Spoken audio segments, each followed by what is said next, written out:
Hi, I'm Jeremy Neideck, and I'm a theatre maker and academic, and I'm here with John Nobbs. Hi. And this is the Nobbs Suzuki Praxis masterclass, where we'll look at 6 of the more advanced of the Nobbs Suzuki Praxis exercises and have a little bit of a chat. Certainly. Shall we get into the first one? Certainly, but I think we should just start. What's your background? Oh, What's your background that you bring to the... background is as a theatre maker, as an actor, and I've trained in a bunch of different physical theatre and dance styles for about 10 or 15 years. And I had a history maybe a decade ago. I'm training in the Suzuki method of actor training. And I've just recently come back to the training through my contact with you over the last 6 or 9 months. Yeah. I suppose I could add here that Jeremy has had a lot of experience, especially with a lot of theatre in Korea. So in some ways he's brought that experience to studying with us in much the same way as Jackie and I had an extensive dance background, which we brought to the study of Suzuki's method of training, the original system. So I think that's what's given Jeremy a different sort of set of insights into what it's about and what he's about. I'm particularly interested in how Jeremy will take some of the exercises he's done with us and then transmute them, I guess, or adapt them to his own personal practice. And my interest in training and working with you guys over the last couple of months has been, for the last decade, I've been creating my own ways of training in and around the Suzuki method and Buto and other traditional Korean forms with my colleagues between Korea and Australia. And actually coming and finding that you guys have been investigating kind of very deeply for a long time the Suzuki method and putting it within an Australian cultural context and within a Western context is very interesting. Yes, well, we'll partly to obviously make an aesthetic-based generator for our own work, but also to demonstrate its universal applicability and the fact that its parochial variations would determine just how universal it is, because we believe it's a system that's as valuable for theatre as, say, classical ballet has been for dance. Well, let's have a look at shaking all over, or vibrations, which is one of your many extensions on Suzuki's 10-Teka-10. Is that right? In terms of derivation, it was interesting because I watched a video, I think a Michael Jackson video or something. This man came on, a boy, youth, came on and just started vibrating on the spot. It was pretty extraordinary. And I was just so struck by its specificity, I suppose.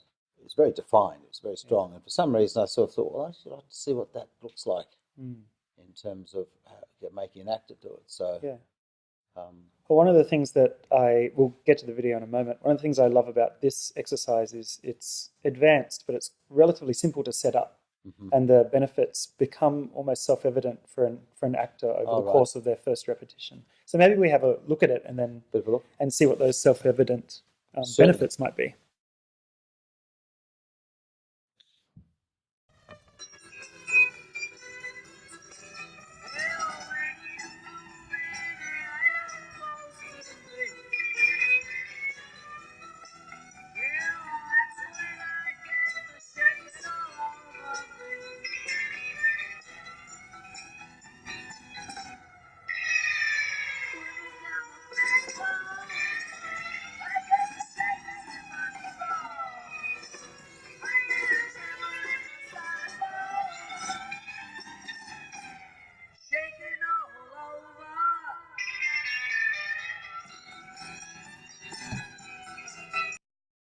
So one of the first things that I'd like you to have a bit of a chat about is those moments of transition, those moments between the business with the stick and then into the stillness and into the vibrations.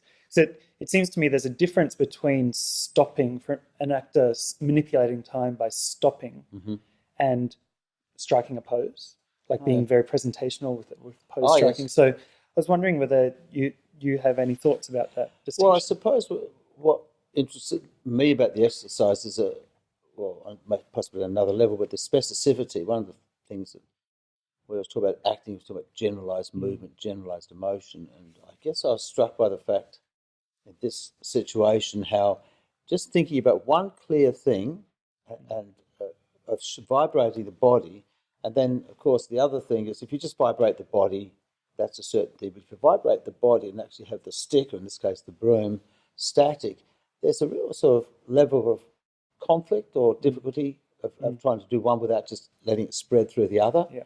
And I guess that's what struck us. And of course, as we'll see, we'll sort of alternate those experiences. But that specificity, I think, really is what breeds knowledge. Yeah, yeah.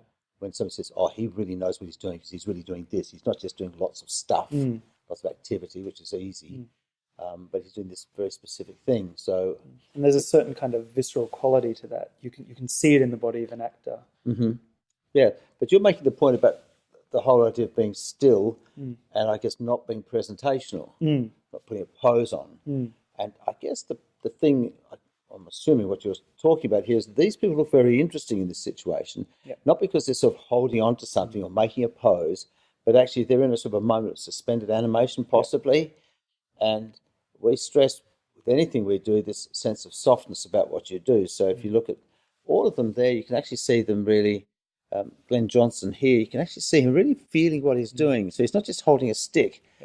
Because of the function of the stick of not doing stuff, or later on you'll find him doing stuff, the function of the stick means that he's got to be much more involved in it and much more sensitive to its own, I guess, aura, charisma.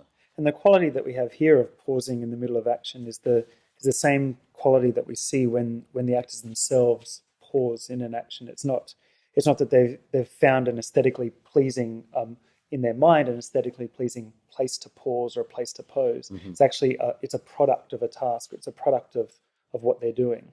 Yeah, I think the key there is when you said in their mind. I think when you're suggesting there is that actors will sort of think, oh, this will be a good thing to do.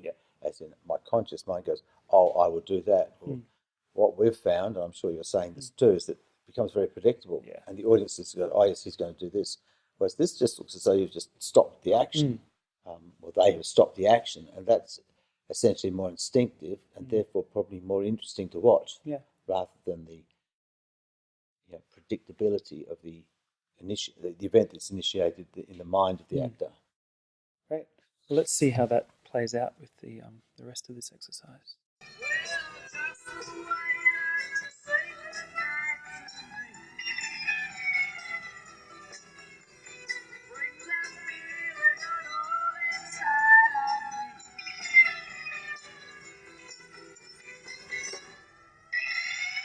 Now we're alternating, so you can see the broom or the stick is actually vibrating, the body's not. Do you want to pause and say that? Yeah.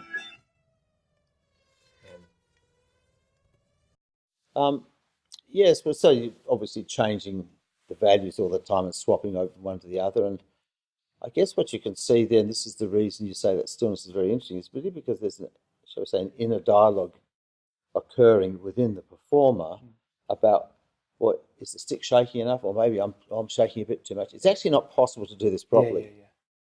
And I guess one of the reasons it's such a valuable exercise is nobody can really look good doing it. So, and conversely, nobody looks any worse for doing it. So we find that's a very great sort of a leveler. And so we're not getting into the realms of sort of talent and not talent, or oh, she's better than he is. And I think, given that nobody looks good, then what is really crucial is this dialogue, shall we say, between the... And it's an ongoing thing. It's not as though you set the thing up and you can just sit with it. It's not automatic pilot, because automatic pilot won't work in this situation. And it's those layers of depth that come through the repetition of the experience, or we often talk about accruing experiences through repetition. Like the first time or the first couple of times you run this exercise with a group of actors, often it's about the physicality. Can I isolate the stick? Can I vibrate the body? Can I stop? But then once you've gained some level of physical competence, then it becomes about that dialogue. Like, what is the quality of what am I doing? What I'm doing? What is the feeling? We stress, of course, that they try and minimise the vibration. So it's not a type of dance. It's actually literally a reduction to something very, very, well, almost undoable, I suppose. Yeah, and some of the images you often employ are that each atom is vibrating against the other, or the molecules are shaking, so that it does abstract it from something that the actor can think they can achieve. Let's continue. So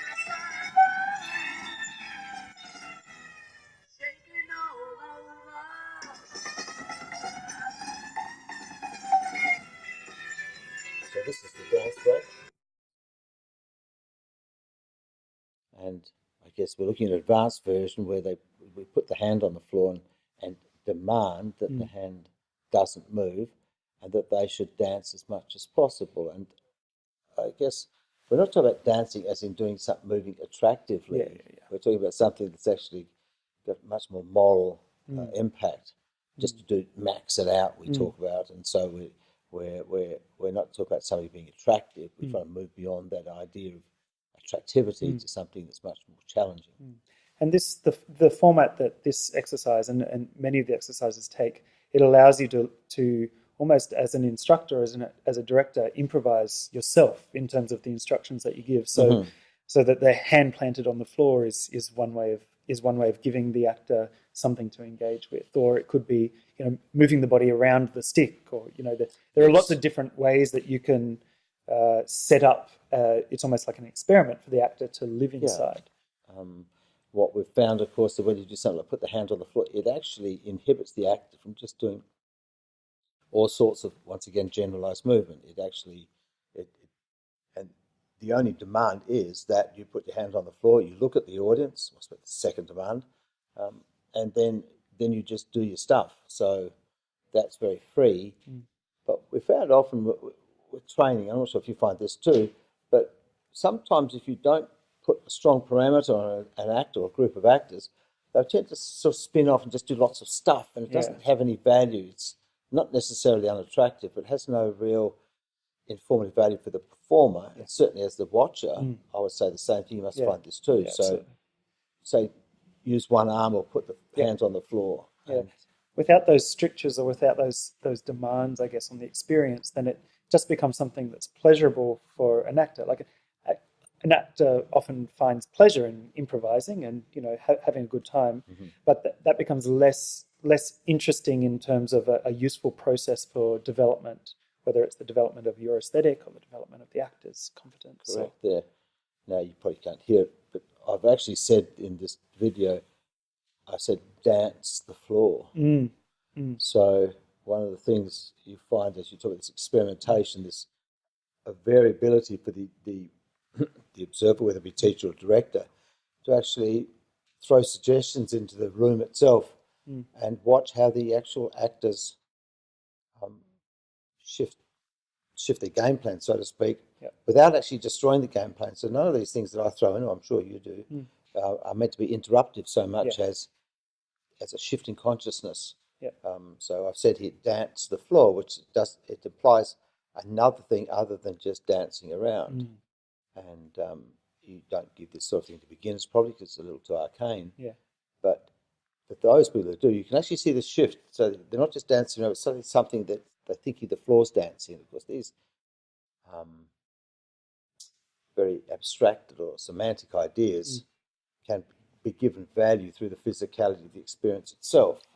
So what we've found, and I'm sure you're finding too as you teach these things and your versions of these things, is that you can afford to give the actors, in fact, not only afford to, but you must give them more advanced and, so shall we say, esoteric suggestions to take the thing away from just a form of repetition with no shift to repetition plus shift.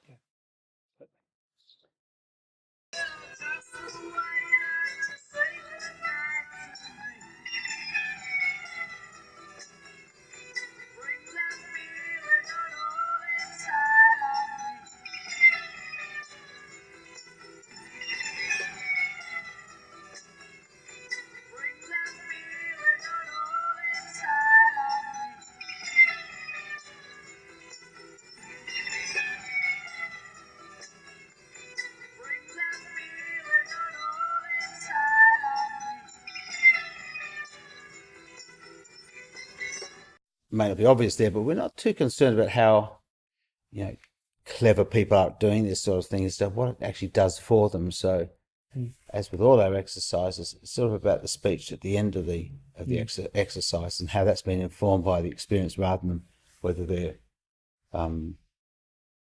looking good, as it were. But I have to say here, it's very important too, because this specificity of shaking the stick or shaking the body, it's not it's a skill for what it gives you as an actor, the knowledge it gives you as an actor, rather than the skill itself. Because you're not likely to do this on stage, or that you would ever use something like this on the stage. Yeah. So the experience is less about the physical skill or the strength or the aesthetic, and the talent, the display of talent, and more about the quality that is a product that they take away from it. So. And going through that experience, like having these demands placed on an actor, actually the repetition of having what might seem like unreasonable demands placed on an actor, like that's a useful experience for an actor to go through again and again. I think so. I mean, one of the things that we brought from dance to theatre practice, dancers are always looking in a mirror, so they're always aware of how imperfect they are. Yeah. No dancer likes to look at themselves in a mirror. Yeah. And so, of course, what essentially a dancer is trying to attempt to do with their body, which is a series of lumps and bumps, is to come up with these absolute things like 180 degrees or 90 degrees and things like so supposedly perfect experiences. And they're not possible, really. Yeah. But the attempt to attain them gives such a sense of moral achievement on the dancers. And so this act of doing it really means they move beyond their ordinary body frame, their ordinary body capabilities. Dancers and singers can do these amazing things, really.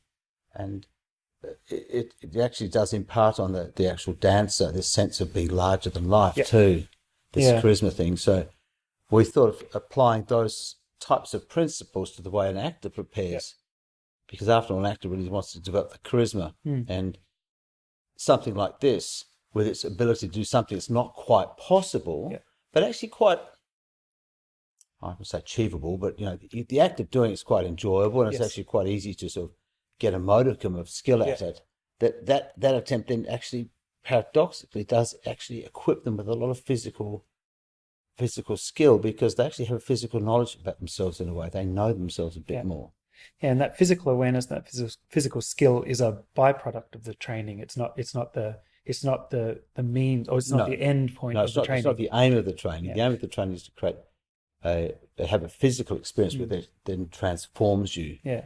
Especially by extension, your speaking voice.